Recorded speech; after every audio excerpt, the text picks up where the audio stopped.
오늘 말씀은 로마서 3장 19절에서 29절까지의 말씀입니다.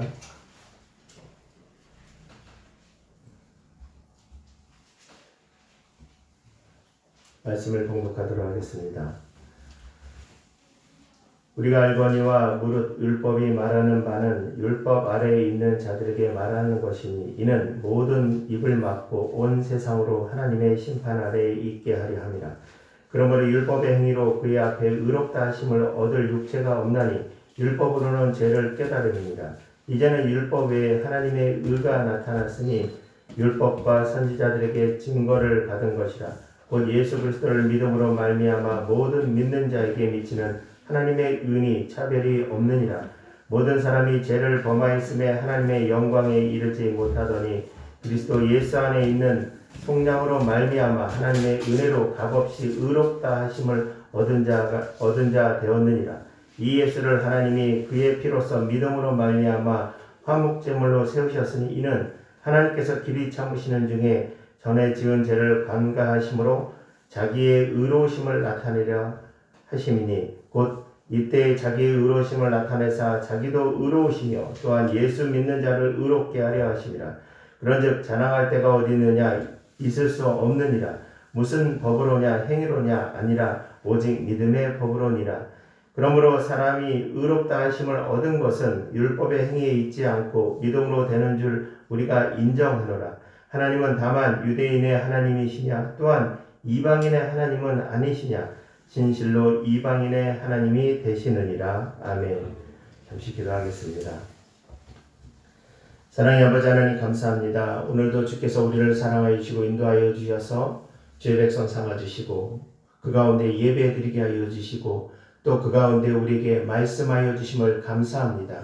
이 시간에 주의 말씀을 들을 때에 하나님 성령께서 함께 해주셔서 세상의 지혜와 세상의 지식을 전하고 나누는 것이 아니고 오직 주의 말씀을 듣기를 원합니다. 주님 말씀하여 주시옵소서. 주님 깨닫게 하여 주시옵소서. 주님 기억하게 하여 주시옵소서. 감사드리며 예수님 이름으로 기도드립니다. 아멘.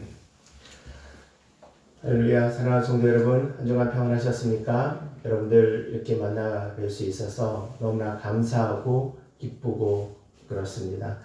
우리 사랑하는 성도 여러분, 모든 가정에 봄날의 기운처럼 모든 곳에 이렇게 꽃이 만발하고 아름다운 계절이 돌아온 것처럼 우리 각 가정에 아름다운 일만 가득하고 하나님의 사랑이 넘치기를 그렇게 축원합니다.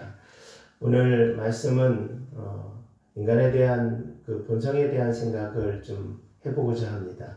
어떻게 보면 무거운 주제가 되어질 수도 있고 또 어려운 얘기가 되어질 수도 있는데 사람에 대한 그 기본적인 내면의 모습에 대해서 아는 것, 이것은 우리가 이 땅에 살아가면서 나를 바라보는 것, 또 내가 사람들에게 대한 태도를 결정하는 것, 이런 부분들에 대해서 중요할 것 같습니다.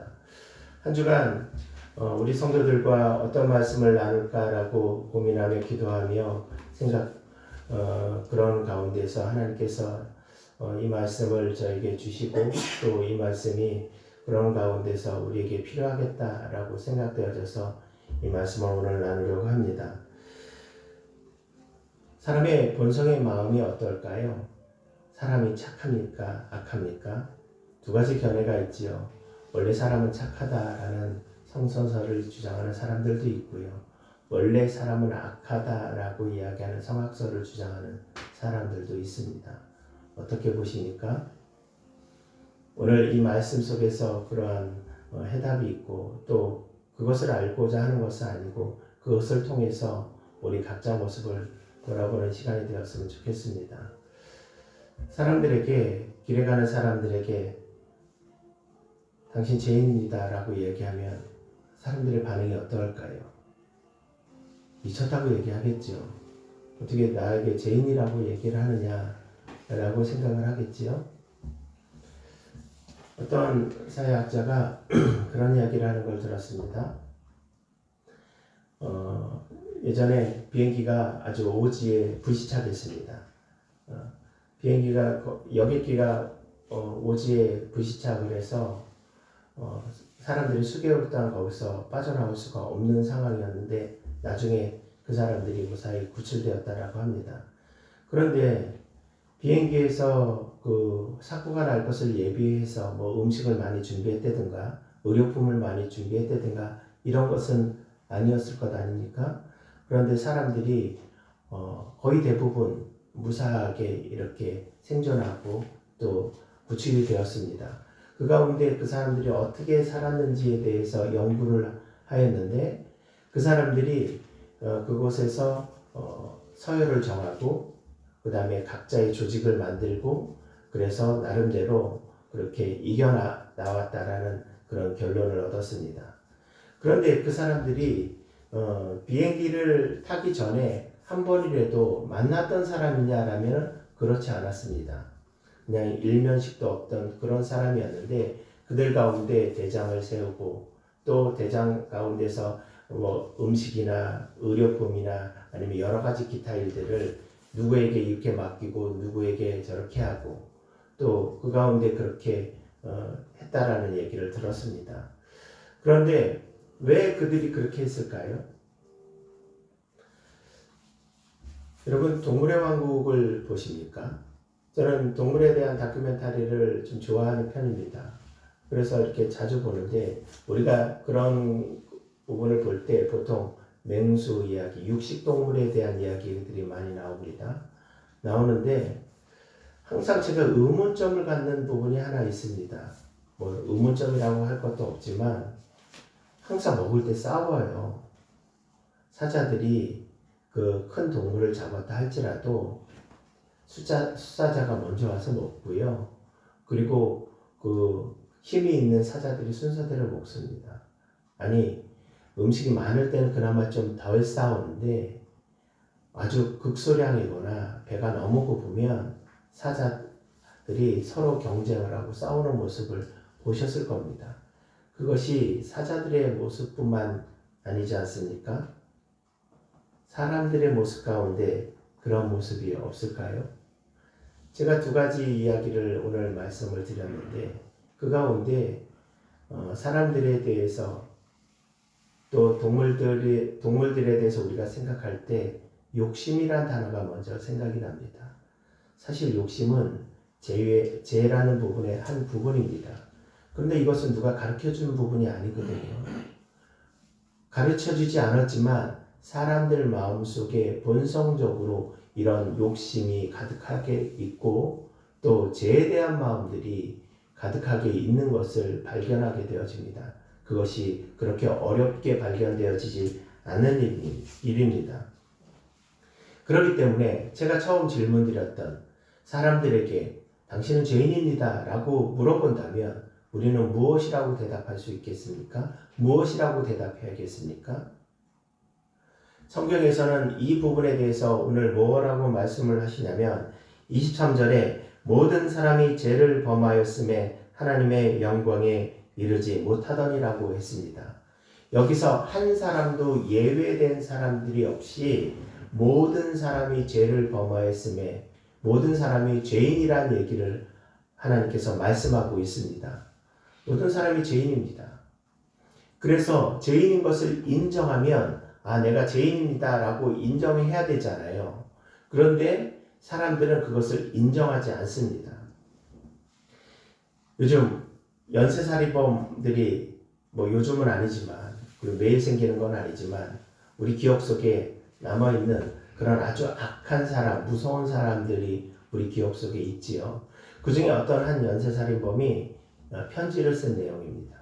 편지를 썼는데 어떤 기자에게 편지를 보냈대요.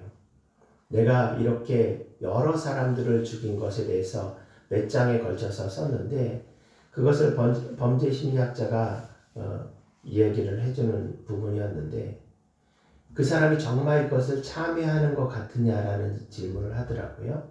정말 자기가 잘못했다라고 인정하는 것 같으냐라고 사람들에게 묻습니다. 이 사람은 자기가 잘못했다라고 이야기하는 것이 아니다. 변명하는 거다라는 얘기를 하더라고요. 왜 그러냐면 그 내용 가운데 내가 예전에는 이런 사람이 아니었는데 이런 사람이 되었다.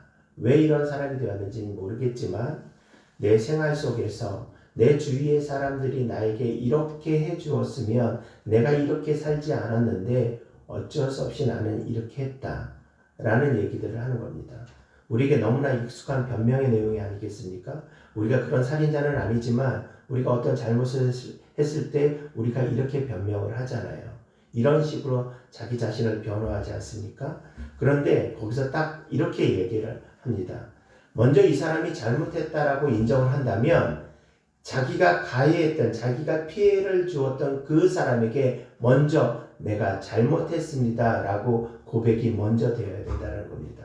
그러나 그 여러 장을 쓴 장문의 글 속에서 그런 내용은 한 글자도 발견할 수 없었고 자기가 어쩔 수 없어서 이렇게 살았다라고 그렇게 이야기를 합니다. 성경에서 그 부분에 대해서도 정확하게 말씀을 하고 있습니다. 로마서 3장 9절에 보면 그러면 어떠하냐? 우리는 나으냐? 결코 아니라 유대인이나 헬라인이나 다 제 아래에 있다고 우리가 이미 선언하였느니라. 오늘 바울이 유대인입니다. 이스라엘 사람입니다. 유대인인데 유대인들에게 너나 헬라인이나 다 똑같이 다 죄인이다. 우리라고 특별히 우리라 특별히 더 잘하는 것이 있다라고 생각하는 줄 아느냐? 똑같다. 저 개라고 생각하는 이방인이나 우리나 다 똑같은 죄인이다라고 이야기를 합니다. 변명의 여지가 없다라는 것을 바울이 선언적으로 말씀을 하고 있는 겁니다. 그런데 이렇게 얘기를 하면 또 어떤 어리석은 사람들은 내가 좀 행동 교정을 해서 내가 좀 선하게 살아서 내가 좀 바르게 살면 되지 않겠는가라고 생각하는 사람들도 있습니다. 우리가 착하게 살아야 돼 라고 자녀들에게 교육을 할 때 착하게 살아야 되는 거 맞습니다. 그렇게 교육하는 게 맞지만 그렇게 하면 우리의 본성적인 모든 것들을 다 해결할 수 있을 거라고 생각하지만 성경은 결코 아니다라고 말씀하고 있습니다. 20절에 보면 그러므로 율법의 행위로 그의 앞에 의롭다 하심을 얻을 육체가 없나니라고 말씀하고 있습니다. 이 율법이 무엇입니까? 하나님께서 모세에게 시내산에서 10계명을 주셨습니다. 10가지 계명을 주셨죠. 이렇게 살아야 된다 라고 주시고 그것에 대해서 하나님께서 부연적으로 설명을 하셨고 그것을 연구하는 많은 율법학자들이 삶을 이렇게 살아야 되라고 300몇십 개의 그런 조문을 만듭니다.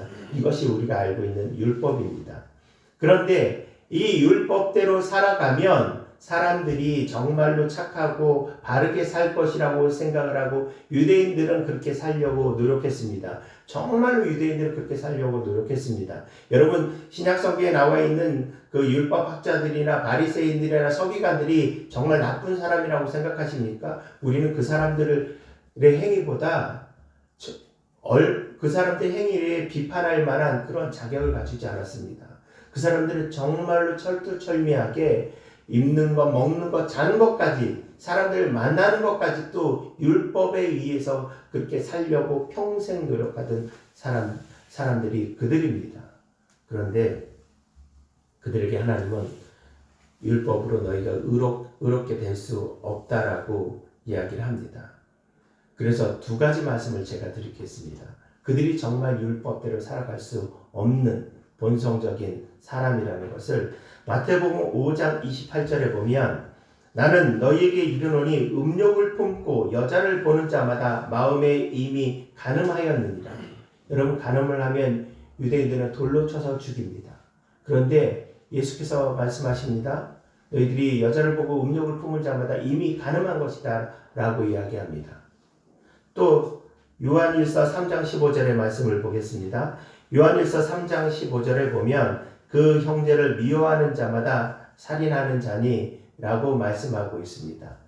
그 형제를 보고 미워하는, 여러분 미워하는 마음이 들 때도 있지 않습니까? 그런데 미워할 때 그 미워하는 마음이 이미 살인하는 것이다 라고 그렇게 이야기하고 말씀하고 있다는 겁니다. 이런 마음들이 결국 넓은 의미에서 욕심인데 이 욕심은 죄라는 것이죠. 그 죄에 대해서 우리는 전혀 자유로울 수 없는 우리의 어떤 행동이나 우리의 어떤 모습이나 우리의 교정적인 모습이 있다 할지라도 그것은 전혀 우리를 바꿀 수 없는 그런 부분이라는 거죠. 왜 바울은 유대인들에게 이렇게 본인이 유대인임에도 불구하고 또 유대인들이 어떻게 사는 것을 알고 바울 자신도 예수 그리스도를 만나기 전의 모습이 이렇게 열심히 살려고 했던 한 사람이었는데 왜 이 유대인들에게 이렇게 잘못된 것에 대해서 이야기하고 있을까라는 생각을 합니다. 바울은 선민의식에 대해서 이야기를 하는 겁니다. 그들이 잘못 알고 있는 부분에 대해서 그 이야기를 하고 있는 겁니다. 무엇을 잘못 알고 있었냐면 유대인들 마음속에 이러한 마음이 있었습니다. 나는 하나님의 백성이야. 나는 하나님의 사람이야. 라는 생각을 갖고 있었습니다. 왜 그들이 그렇게 갖고 있었냐면 이방인들에게는 하나님께서 말씀을 하지 아니하셨는데 유대인들에게는 모세를 통해서 또 모세 이전에도 마찬가지지만 하나님의 백성이라고 이야기했잖아요. 말씀을 하셨지 않습니까? 그렇기 때문에 그들 마음속에 늘 선민의식, 나는 선택받은 사람이야 라는, 선택받은 민족이야 라는 생각을 갖고 있었습니다. 그런데 이 로마서에 기록되는 가운데서 바울이 오늘 본문에는 그런 부분들이 많이 나와 있지 않지만 할례에 대해서 여러 가지를 여러 장을 걸쳐서 말씀을 하고 있습니다. 할례가 무엇인지 알고 계시지요? 남성들이 하는 그 비뇨기과적 수술을 말씀하는 거 아닙니까? 그런데 유대인들이 할례를 행한 것에 대해서 하나님께서 그렇게 하라고 말씀을 하셨습니다. 이 할례를 행하지 않으면 유대인이 될 수가 없었어요. 지금도 유대인들은 할례를 행하는 것이 그냥 어떤 의학적인 행위가 아닌 종교적인 행위로서 무조건 할례를 행하고 있습니다. 그런데 이 할례를 행하면 나는 특별한 존재, 나는 특별하게 하나님 앞에 선택받은 사람이다 라고 생각을 하는 거죠. 그래서 그들 마음속에 뿌릴 게 무엇이 있냐면 내가 아무리 죄를 지어도 나는 저 사람들보다 나라는 생각을 갖고 있었던 거죠. 나는 저 이방인들보다는 더 훌륭한 삶을 살고 있는 거야 라는 생각. 자기 합리화죠. 자기 변명이지요. 이렇게 살고 있는 유대인들에게 너희가 정말 그렇다고?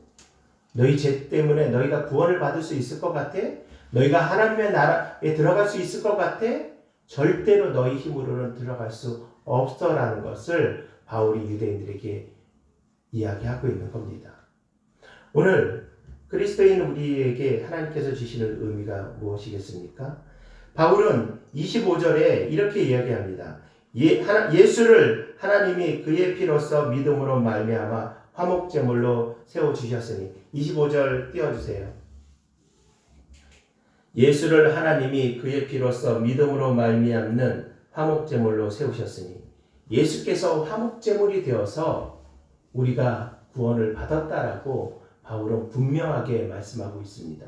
예수님께서 우리를 대신해서 죽으심으로 너희가 구원을 받는 것이지 너희가 율법으로 너희가 선민이라고 너희가 할례를 행한다고 구원을 받고 하나님의 백성이 되어지고 너희가 죄를 용서받는 것이 아니다라고 말씀하고 있습니다. 이것이 우리에게 주시는 의미가 무엇이겠습니까? 첫 번째, 우리의 구원은 하나님 예수 그리스도를 믿는 것에부터 시작이 되어진다는 사실입니다. 제가 왜 성도들에게 제가 말씀드린 게 아니어도 우리가 교회에 오면 늘 예수 잘 믿어야 됩니다 라고 말씀을 드린 줄 아십니까? 왜 세상 사람들이 왜 교회만 가면 왜 예수를 믿으라고 합니까? 착하게 살면 되지, 바르게 살면 되지, 좋게 살면 되지, 왜 예수 잘 믿으세요 라고 이야기합니까? 라고 생각할지 모릅니다. 그런데 예수님 위에는 방법이 없기 때문에 그렇습니다. 예수님 잘 믿어야 구원을 받을 수 있기 때문에, 예수님 잘 믿어야 하나님 백성이 되기 때문에 예수 잘 믿으라고 말씀을 드리는 겁니다. 아무것도 필요 없습니다. 돈이 많아도, 명예가 있어도, 건강해도, 무엇이 내가 자랑할 만한 것이 있어도 아무 필요가 없습니다. 예수님 없으면 아무것도 아닙니다. 두 번째로 바울이 오늘 유대인들에게 이렇게 말씀하신 두 번째 이유는 예수 믿는 사람이면 잘 살아야 됩니다. 예수 믿는 사람처럼 잘 살아가야 된다는 겁니다. 1948년도에 이스라엘이 지금 현재 그 지역에서 건국을 합니다. 이스라엘의 건국의 의미는 이거였습니다. 우리가 2000년 동안 디아스포라 유대인으로서 흩어져 사는 유대인으로서 우리나라를 되찾자라는 의미에서 그 지역에 예루살렘 그 지역 현재의 이스라엘 땅을 그들이 차지했습니다. 그런데 그 지역에는 이미 팔레스타인 사람들이 살고 있었습니다. 여러분 2000년 동안 그 땅에 누가 살았습니까? 그들이 멸망하고 난 다음에 로마로부터 멸망하고 난 다음에 그 땅에는 많은 이민족들이 살고 있었습니다. 그런데 그 땅을 누가 쫓아냈습니까? 그 땅에 있는 2000년 동안 살았던 사람들을 누가 쫓아냈습니까? 이스라엘 사람들이 무력으로 그들을 쫓아냈습니다. 그래서 지금도 그 무력으로 이스라엘이 주위의 사람들에게 그렇게 하지 않습니까? 만약에 그들이 그것이 정당하다라고 하면 왜 그렇게 그 폭력적인 행위를 하고 있습니까? 어떤 사람들은 이스라엘이 해방이 돼야 된다, 이스라엘이 복원이 돼야 된다라고 얘기합니다. 성경에 어디 그렇게 나와 있습니까? 이스라엘이 회복되어야 된다는 얘기를. 이스라엘이 회복된다는 얘기는 아무것도 나와 있지 않습니다. 전 세계가 열방이 회복되어야 된다는 말씀은 나와 있지 이스라엘이라는 국가가 회복되어야 된다는 얘기는 나와 있지 않습니다. 그러나 힘의 논리로 그렇게 하지 않습니까? 국제적인 것뿐만이 아닙니다. 우리나라의 어떤 모 그룹, 기독교로서 유명한 그룹이 있습니다. 제가 그 그룹의 이름을 말씀을 드리진 않겠습니다. 그 그룹의 회장의 이름을 이야기하면 대부분의 사람들이 그 사람 하고 알 수 있는 사람입니다. 그 사람이 기독교인으로서 나는 주일날 일을 하지 않습니다 라고 이야기하고 그 다음에 선교에 열정적으로 하고 그 다음에 기업체의 사목으로 기업체에 있는 목사님을 우리가 학교에 있는 분을 교목 이렇게 얘기하지 않습니까? 그것처럼 사목을 두고 있었습니다. 제가 알고 있는 우리 동기 목사도 거기서 사목으로 있었던 목사님이 있었습니다. 대우도 잘해줬습니다. 그리고 주중에 직원들과 함께 예배를 드렸습니다. 너무나 좋지 않았습니까? 그리고 그 회장님은 곳곳에 다니면서 간증을 했습니다. 그런데 그 회사에서 그 직원들에게 불법으로 노동력 착취를 하는 부분들이 그렇게 나타났습니다. 저는 그것이 맞고 틀리고를 지금 설교 시간에 말씀을 드리고자 하는 것이 아닙니다. 그렇게 어려움을 당했던 그 사람들이 성도라고 얘기하죠. 예수 믿는 사람이 아닌 사람들도 있으니까요. 그들이 그 예배 가운데 무슨 생각을 했겠습니까? 아니 저렇게 이야기하면서 나에게 이렇게 어렵게 이렇게 힘들게 해? 과연 그들에게 복음이 들어갈 수 있을까요? 그리스도인으로서 올바로 살아야 된다는 것은 너무나 중요합니다. 룻기 2장 4절에 보면 이런 말씀이 있습니다. 마침 보아스가 베들레헴으로부터 와서 베는 자들에게 이르되 여호와께서 너희와 함께 하시기를 원하노라. 보아스가 이스라엘 백성 그 노동자들에게 이야기합니다. 여호와께서 너희와 함께 하기를 원하노라 라고 했을 때 그들이 대답하되 여호와께서 당신에게 복 주시기를 원합니다 라고 얘기했습니다. 당시에 룻기에 나오는 보아스는 큰 부자였습니다. 그래서 자기 큰 농장들이 많았습니다. 농장에 일하는 노동자들이 많았습니다. 그 일꾼들에게 여러분 복 받으십시오. 그랬을 때 그들이 진심으로 보아스에게 당신도 복 받기를 원합니다 라고 이야기했습니다. 다윗의 얘기를 해볼까요? 사무엘상 22장 2절에 보면 환난당한 자와 빚진 모든 자와 마음에 원통한 자가 다 그에게 모였고 그는 그들의 우두머리가 되었는데 그와 함께 한 자가 400명 가량이었더라. 이 말씀은 다윗이 자기의 장인인 사울이 자기를 죽이려 할 때 10년 동안 그 도망 다닙니다. 그 가운데서 다윗의 주위에 여러 사람들이 함께 있었습니다. 그런데 다윗이 나한테 함께 하십시오. 나를 도와주세요 라고 얘기하지 않았습니다. 그들이 스스로 왔습니다. 그런데 어떤 사람들이 왔냐면 환난당하는 사람, 또 빚진 자, 마음에 원통한 자들이 모였는데 그들의 수가 400명이라고 얘기합니다. 그들은 당시 이스라엘에서 배척받고 인정받지 못하고 고통을 받는 자들이었습니다. 그런데 다윗에게 왔습니다. 다윗에게 왔다는 얘기는 죽음을 각오하고 왔다는 얘기입니다. 왜 그러냐면 사울이 지금 다윗을 잡아서 죽이려고 하는데 거기에 다윗과 동조했던 사람을 사울 왕이 살려둘 것 같습니까? 그리고 이들에게 권력이 있습니까? 힘이 있습니까? 무엇이 있습니까? 오히려 사회적으로 비난을 받는 사람들이었고 사회적으로 공경을 받는 사람이었고 어려움을 당하는 사람들이었는데 그런데 다윗이 이들과 함께 했습니다. 이들이 말을 잘 들었을 것 같습니까? 이들이 나중에 배신하는 사람도 있었습니다. 물론 이렇게 다윗을 위해서 목숨을 바치는 사람들도 있었지만 그들 가운데 그러지 않았습니다. 그런데 다윗이 그들을 품었습니다. 이것이 우리에게 말씀하시는 것이 무엇이겠습니까? 우리는 예수 믿고 나만 잘 살면 되고 나만 부자만 되면 되고 나만 좋은 일만 있으면 되는 것이라고 생각을 합니다. 여러분 그렇게 생각하시면 안 됩니다. 예수 믿는 것은 나 잘 살기 위해서 예수 믿는 건 아닙니다. 물론 결과적으로 내가 잘 살지만 나 잘 살기 위해서 예수 믿는 거 아닙니다. 남을 잘 살게 하기 위해서 예수 믿는 겁니다. 구원받는 것, 그것은 이미 나는 구원을 받았기 때문에 나는 다 받을 거 다 받은 겁니다. 받을 거 다 받았는데 무엇을 더 받을 것이 있습니까? 그런데 왜 예수 잘 믿으라고 얘기합니까? 우리가 흔히 예수 잘 믿는 것이 무엇입니까? 기도하는 것, 예배 잘 드리는 것, 말씀 잘 읽는 것, 전도하는 것, 이런 것 아니겠습니까? 이미 나 구원 받았는데 제가 말씀드리지 않았습니까? 한 번 구원 받으면 떨어질 수 없다라고 말씀을 드렸지요? 이미 나는 받을 거 다 받았는데 하나님께서 오늘 우리에게 말씀하시는 것이 무엇입니까? 예수 잘 믿으라는 것은 예수 잘 믿는 모습을 보이라는 겁니다. 왜 잘 보이라는 겁니까? 우리가 지금 대한민국 사회에서 가장 키워드로 삼는 부분이 공평과 정의 아닙니까?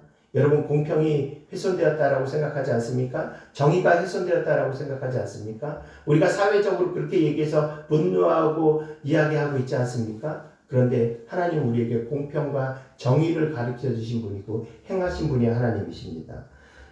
29절의 말씀은 하나님은 다만 유대인의 하나님이시냐 또한 이방인의 하나님은 아니시냐 진실로 이방인의 하나님도 되시니라. 바울이 유대인들에게 얘기합니다. 하나님이 너희의 하나님만 되는 줄 아느냐? 이방인들 너희들이 개돼지라고 얘기하는 그들의 하나님이시지 않냐? 그들의 하나님은 하나님이 아니냐라고 이야기하는 겁니다. 하나님은 사람들에게 구원을 베푸셨을 때 인종을 구별하지 않았습니다. 남녀노소를 구별하지 않았습니다. 부자와 가난한 자를, 병든 자와 건강한 자를 구별하지 않았습니다. 똑같이 공평하게 했습니다. 그렇기 때문에 우리도 그 공평의 수혜를 입었기 때문에 우리도 공평하게 행해야 된다는 사실입니다. 코로나 시대가 되어서 많은 걱정들이 있습니다. 사람들이 이 코로나 시대에 어떻게 살 것인가라는 고민을 합니다. 그런데 희망적인 얘기를 하자면 어느 순간인가는 이 코로나가 끝나겠지요. 종식이 이루어질 겁니다. 그날이 하루빨리 오기를 원합니다. 그런데 그 가운데 교회에 많은 비난과 또 비방에 대한 이야기들이 나오고 있습니다. 물론 우리 성도들이 교회가 또 목사가 잘못한 여러 부분들이 있습니다. 저는 그 부분에 대해서 이것이 맞다 틀리다라는 것을 오늘 이 시간에 말씀을 드리지 않겠습니다. 다만 그래서 많은 성도들이 교회를 떠나간 것은 사실입니다. 또 믿지 않는 사람들이 예수 그리스도에 대해서 듣지 않는 것 사실입니다. 요즘 교회에 대해서 이야기해 보신 적 있습니까? 예수님에 대해서 소개한 적이 있으십니까? 주위에서 누가 이야기하는 거 들어보셨습니까? 오히려 조용히 하고 말 못하는 상황이 되어진 것이 현실의 모습 아니겠습니까? 이 가운데서 어떤 현상이 벌어지고 있는지 아십니까? 사람들의 마음이 공허하고 쓸쓸해져 가고 있습니다. 사람들의 마음이 채워지지 않고 있습니다. 요즘 제가 설교 중에도 말씀드렸지만 여러 가지 말도 안 되는 일들이 벌어지고 있습니다. 갑질을 하고 또 무서운 말들을 하고 무서운 행동들을 하고, 물론 요즘 정보 공유가 빨라지니까 SNS나 인터넷을 통해서 소식을 빨리 듣기 때문에 예전보다 더 빨리 알기 때문에 그런 것도 있지만, 그러나 사람들이 다 체감하는 것은 무엇이냐면 예전보다 사람들이 더 악해지고 더 무서워져 가고 있다는 사실입니다. 그것에 대해서 우리들이 다 동의할 줄 압니다. 왜 그럴까라는 생각을 합니다. 물론 제가 너무나 확대 해석하는 거라고 생각할 수 있겠지만 사람들의 마음에 채워짐이 없다라는 겁니다. 공허한 마음이 있다라는 겁니다. 거기에는 돈이 있어도 채워지지 않는 부분이 있고요. 명예와 여러 가지 그 부분들이 있으면 채워질 거라고 생각하는데 채워지지 않는 부분이 있습니다. 무엇으로 채워야 되는 줄 아십니까? 예수 그리스도로밖에 채워질 수가 없습니다. 그것을 믿고 믿지 않든 상관없이 우리 안에는 예수 그리스도밖에 채워질 것이 없습니다. 다른 것은 부수적인 겁니다. 다른 것은 없어질 것입니다. 왜 그런지 아십니까? 우리가 영적인 존재이기 때문에 그렇습니다. 우리 안에 예수께서 들어오시지 않으면 우리 안에 있는 것이 채워질 수 없기 때문에 그렇습니다. 그런데 그 영적인 것에 대해서 우리의 죄악 때문에 그것을 거부하잖아요. 그것을 듣지 않으려고 하지 않습니까? 교회에서도 말씀을 듣지 않으려고 합니다. 교회에서 말씀을 이야기하면 또 똑같은 이야기 한다라고 생각합니다.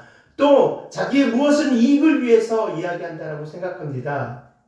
하나님 말씀이 정말 그렇습니까? 저는 가장 두려운 것이 무엇이냐면 제가 여러분들에게 말씀을 양보하고 가르칠 때 그것에 그 가운데서 제 욕심이 들어갈까? 아니, 제 생각이 들어갈까라는 그 걱정이 늘 앞섭니다. 제가 여러분들에게 혹 말씀을 잘못 전하거나 아니면 말씀을 논리적으로 이야기하지 못하거나 아니면 그때 말씀을 전할 때 버벅대거나 이런 것은 곧 잊어버립니다. 그러나 이것은 내가 잘못 이야기한 거가 아닌가라고 생각할 때는 한 주간 그것이 고민스럽습니다. 그리고 말씀을 준비할 때도 그렇습니다. 그런데 우리들은 말씀을 들을 때 어떻게 생각하십니까? 이 말씀이 오늘 나에게 필요한 건가? 이 말씀이 오늘 나에게 중요한 건가? 이 말씀이 나에게 유용한 건가? 세상 사람들은요, 아예 귀를 닫습니다. 그랬을 때 그 마음의 공허함은 어떠하겠습니까? 사랑하는 성도 여러분, 이제 말씀을 마치려고 합니다. 우리가 왜 예수님을 믿습니까? 제가 왜 여러분들에게 죄인이라는 것을 가르쳐주고 있습니까? 우리가 죄인이라고 여기지 아니하면 예수 그리스도의 말씀을 듣지 않습니다. 우리가 죄인이라는 걸 인정해야지, 그래 내가 죄인이니까 나 어떻게 살지? 라고 해야지 하나님 말씀을 듣습니다. 그리고 그 말씀에 그래도 반응하려고 합니다. 그런데 감사한 것은 무엇이냐면 그런 저와 우리들을 하나님께서 사랑하여 주셔서 하나님 백성 삼아 주셨습니다. 그래서 구원을 받았습니다. 천국 갈 수 있습니다. 나만 잘 살면 됩니까? 저들이 말씀을 듣지 않는다 그래서 저는 그런 생각도 듭니다. 아니, 좋은 걸 얘기하는데 왜 듣지 않지? 그래, 당신 마음대로 해. 물론 겉으로 얘기하지 않고 속으로 생각할 때도 있습니다. 그런데 저는 그런 마음을 갖고 있지만, 들을 때도 있지만 하나님은 그렇지 않으시다는 겁니다. 하나님께서 나를 구원해 주시고 나를 사랑하여 주시기 위해서 끝까지 참으신 것처럼 아직 돌아오지 않은 그들을 위해서 참고 견디시고 계시다는 사실입니다. 오늘 우리가 예수 믿는 이후 저는 우리 성도들이 예수 믿어서 부자 되어지고 유명한 사람 되어지고 사람들에게 칭찬받고 존경받는 그런 사람들 되어지길 위해서 매일매일 기도합니다. 그런데 그것을 위해서 살아간다면 우리는 커다란 것을 놓치고 살아가는 겁니다. 우리가 그렇게 살아가는 이유는 아무것도 없습니다. 나를 사랑하시는 하나님께서 그렇게 사셨고 그렇게 살라고 하셨고 또 그런 나를 보고 아직 예수 안에 돌아오지 않는 그들이 돌아올 수 있기 때문에 그러하다는 겁니다. 그러나 이러한 삶이 쉽지는 않습니다. 아주 간단한 문제는 아닙니다.